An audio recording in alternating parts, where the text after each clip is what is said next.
and thanks for joining us for another episode of MidAmerican Gardener. I'm your host, Tanisha Spain, and joining me in the studio today are the Jennifers. It's been a while since we've seen you guys both in here. So we'll have you introduce yourself since it's been a while, and then off we go. So Jennifer Fishburne, we'll start with you. Hello. Jennifer Fishburne. I am a horticulture educator with the University of Illinois Extension, and I just celebrated 28 years in my position, just a few. And I can talk about all types of gardening. My favorites are vegetable gardening and herb gardening, and I've really gotten kind of into natives lately. So. 28 years, that's a long time. It is, a few years. Is it still your passion? Do you still wake up every day? I do. I love doing what I'm doing. I love working with Master Gardener, Master Naturalist volunteers, and yes. Well, we appreciate I enjoy it. You always bring a lot of knowledge to the program, so thank you. All right. Ms. Nelson. Hi, I'm Jennifer Nelson. You can find me in a couple of different places. Some of my writings online at groundedandgrowing.com, and I am an instructor at University of Illinois in the Department of Crop Sciences. I teach mostly vegetable gardening, but some general horticulture stuff too. Yeah, we can find you doing just about anything too. Got a lot of hats. We love that. All right. Let's jump in with a question that kind of goes along with the show and tell. We're going to do question 51. This is from Jean Flood. She says, I'm worried about my asparagus. Half of it looks like it does this time of year. The other half is short and fuzzy. Do I have a problem, and what should I do? So she's worried about fuzzy asparagus. What are your thoughts there? So based on the picture, what I see in that picture is a mature asparagus plant and a immature asparagus plant. So one that's maybe probably started itself from seed in her garden patch there. Mm-hmm. So it's just a little bitty one. Some gardeners will leave that, some will take it out. It will eventually become a full-grown asparagus plant. Generally when we see those is when folks are planting a female, such a type of asparagus such as Martha Washington, mm-hmm. Or maybe you purchased a batch of Millennium or Jersey Night asparagus and a Martha Washington got in there somehow, but it's a female form. So the female will produce fruits, and those will make seeds that will fall to the ground, and occasionally they'll mm-hmm. form a new asparagus plant. Most gardeners prefer to have the ones that are going to look like this green frond here, where you to grow one that looks mm-hmm. like this. So this is going to be a male form. More recently, Millennium is the one that most everybody's planting. There might be Jersey Night still around, and that's a male form. The female forms, they'll produce not as much asparagus because they're busy putting on the fruits. Wow, I don't think I've ever seen a female asparagus plant. Yeah. So you really want to, I personally strive for those. Mm-hmm. This time of year is a great time to, if you haven't already done it, they like high fertility. So feed them with manures at this time of year would be good. And then that manure is decomposed by the time next spring comes. So right now would be a good time to get out and, for most of us, clean your asparagus patch. I was just going to ask if you're supposed to cut those. Do you mine cut them down? Mine might have a few weeds scattered in with the asparagus. Yes. So asparagus is a perennial plant. Asparagus, actually, once you plant it, you can keep it going for about 20 some years. So you want to plant it somewhere in your yard where you know you want to keep it. Mm-hmm. You're not going to be moving around at all because you're planting those actually pretty deep, about 6 to 8 inches deep in the ground. So you want to keep those, for those crowns, so you're not going to be moving them around a whole lot. Mm-hmm. But they do need fertilizer to keep them going and keep them doing well. So now would be a good time to do that. Also, if you don't have asparagus and you're looking to plant asparagus, this time of year would be the great time to do that, to get that ground prepared. So next spring you can plant those mm-hmm. crowns in your garden. Excellent. So you can actually plant those berries and... You could. I probably wouldn't, because you're looking at, instead of, if you plant crowns, we usually tell you the second year you could harvest a little mm-hmm. bit, the third year you can harvest more. Mm-hmm. If you're going to plant seeds, you're probably looking at a good 5 more years or more, yeah. Like really long time, not something. And everybody knows how I feel about asparagus. Actually, this next year, the spring of 26, will be my year too. So maybe I'll get to harvest a couple. And I would suggest in January, start looking at the garden seed catalogs to see what they're carrying and get those ordered right away, because sometimes they sell out of the grounds. Gotcha. So. Now, do you have to have a male and a female? No. Or is that? No, you're just If I ordered them today, I would order just Millennium. Just Millennium. Okay, interesting. That's wow. See, I learn something new every time I come to work. Okay, Jen, where to you? Marilyn says she's got 2 issues that have haunted her all summer long. Very dramatic. She's noticed a great infestation of aphids that have demolished what little milkweed that she had. No caterpillars, so I'm assuming she was trying to get some monarchs there, but she said she's washing them back and they came back with a vengeance. And there's bindweed, so her milkweed patch is just not having a really good summer. So between the weeds and the insects, what advice do you have? I'll say the bindweed can be a problem anywhere it shows up because that just wraps around everything and every little bit that's left behind. So trying to pull that out, and maybe if you see the stump of it, to put some non-selective herbicide on it would be good. But we have to remember that milkweed is a weed, so it's going to, and it also as a plant will attract all sorts of insects to it. The sample I brought today of the seed pods that are starting to open had oleander bugs all over it, and that's another insect that you see. Just people will get freaked out because it's just covering everything, but it's just part of the life of a milkweed, and aphids sometimes show up too. I guarantee if it's just common milkweed, it's gonna shrug it off and know it's gonna come back in spades next year. Because I let a couple of them come up in my garden just because the butterflies, right? We all want to promote the monarchs, and it's everywhere now, and it's relatively easy to corral. Yes, like you can pull it out pretty easy. But I thought it would be a good time to mention that when you see these, oh look, there's an oleander bug. There's an oleander bug coming out. This is the time of year if you're going to collect seed. The seeds are on the bits of fluff coming out of the pods, and the seeds should be planted now. They need to actually the winter time, the freezing thawing, the stratification, the cool wet conditions to actually germinate in the spring. So if you can't put them outside and just plant them where you intend them to be, you can put them in pots and put them in like the crisper drawer of a fridge, like if you have a garage fridge or whatever, and let them hang out there for the winter. And I wanted to mention that the fluff from milkweed pods at one point in time was used for life jackets. interesting. And I didn't look it up before today, but in recent years I found there was a company that is selling like comforters and stuff, like hypoallergenic comforters stuffed with milkweed fluff. They were ridiculously expensive the last time I looked, but I guess if you want like a really fancy pants comforter, you could.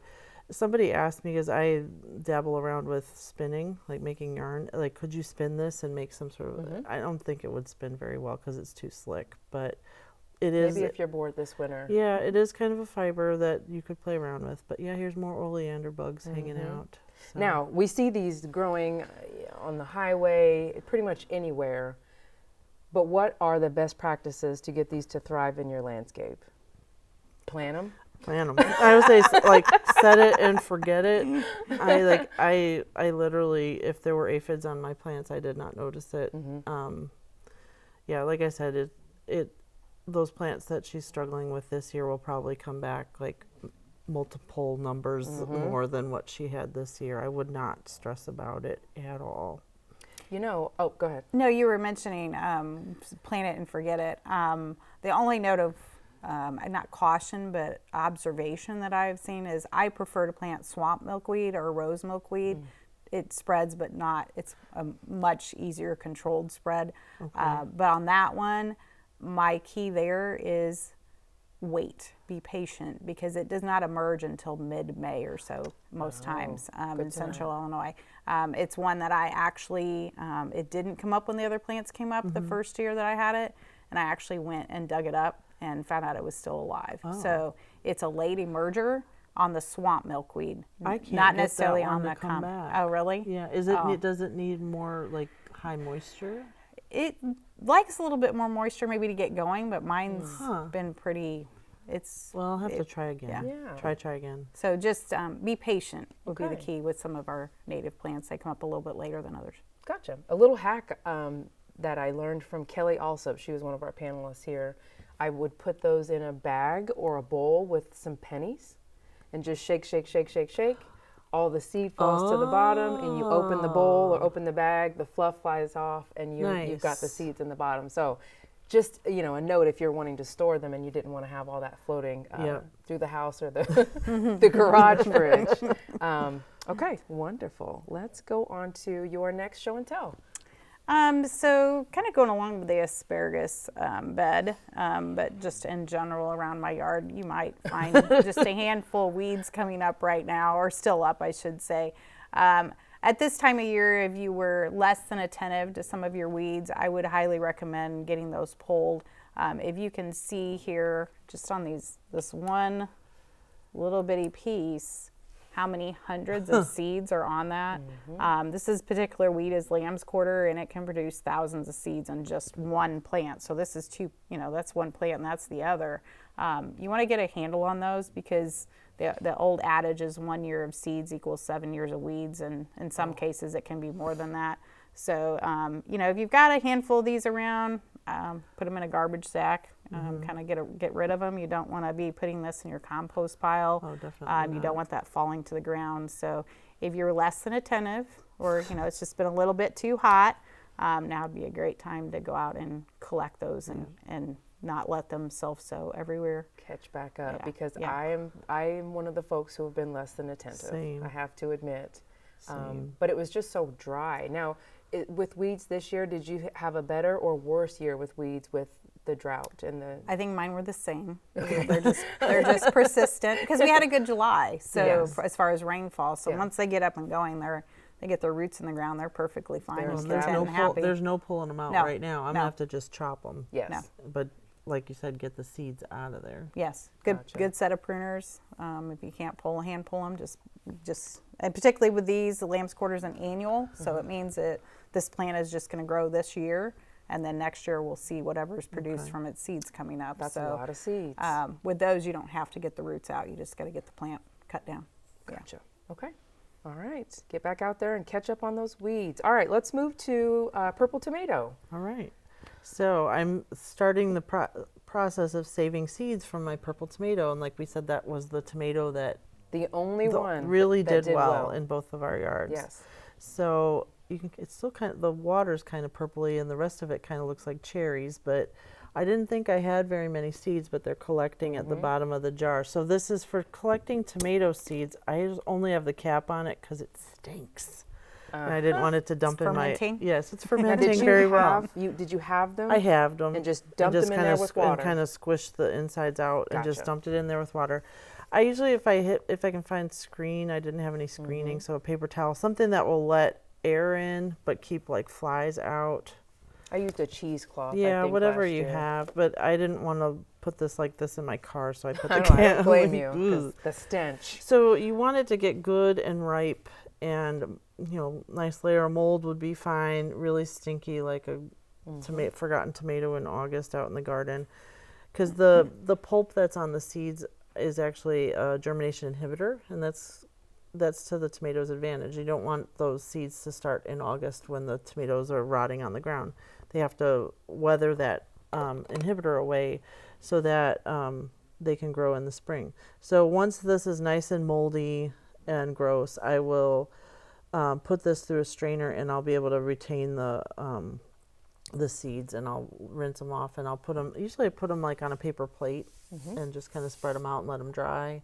And then I think last year's I put them in a pill bottle with, I saved the, like out of The little desiccants Yes, out of, yeah. me too. So, and I kept thinking, oh, I don't have enough seed, but there's way more in here than I anticipated. And they saved really well from last year. The ones I put away, like I said, they were the only ones that performed really well this Yeah. summer in the garden. And of course, they got enormous and Yes. fell over, and they're still fruiting. And I'm like standing them up to pull tomatoes off. Yeah.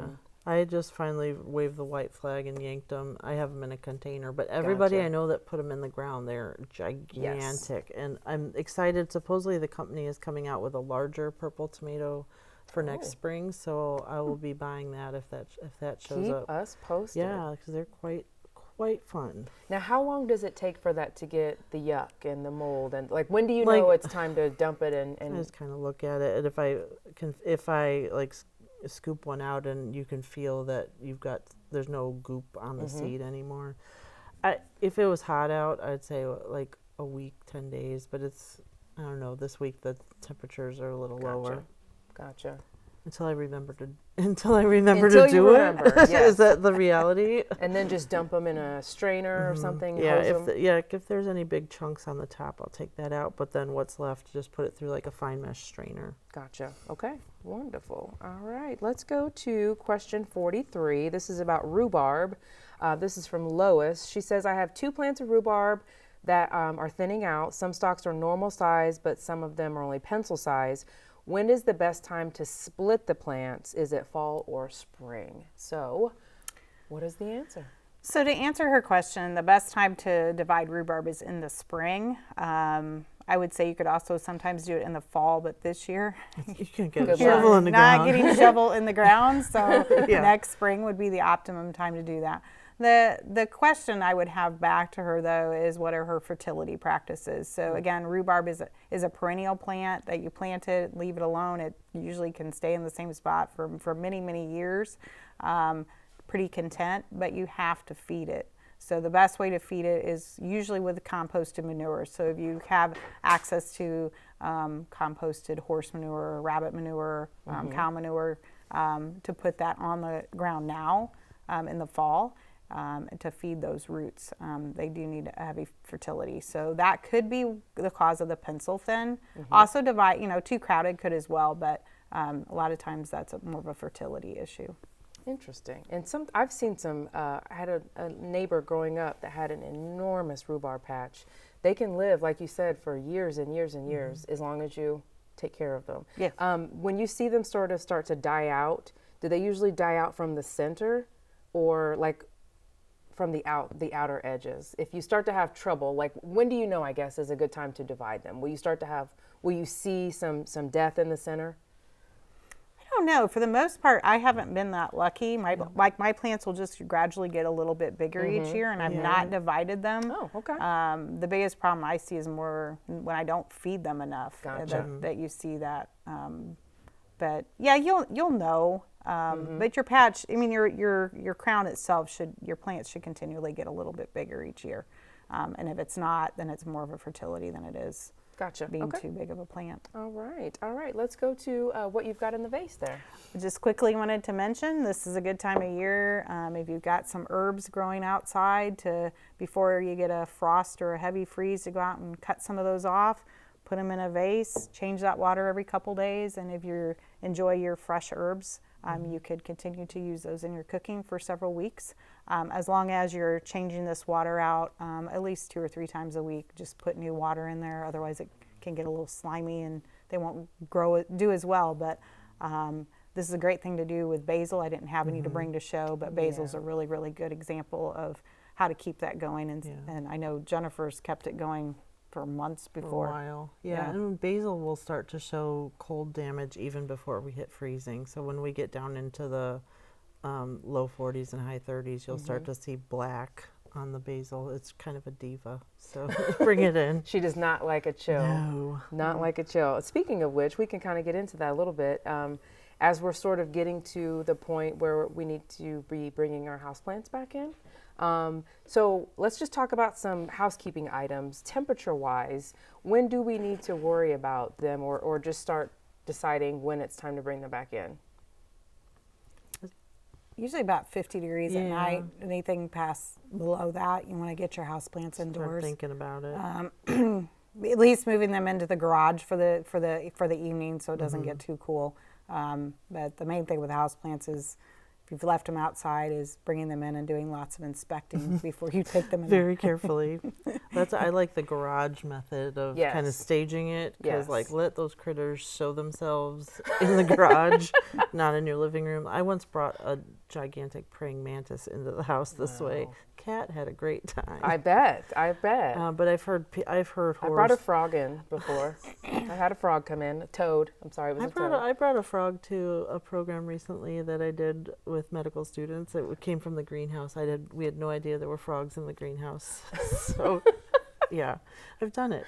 I've heard horror stories of people bringing mice in Oh, big giant gosh. pots. I'm like, oh, that No. would be the end No, of. no, no. But I know the 50-degree rule, but my plants are right up next to the house, so I kind of push the edge on that, push the envelope a little.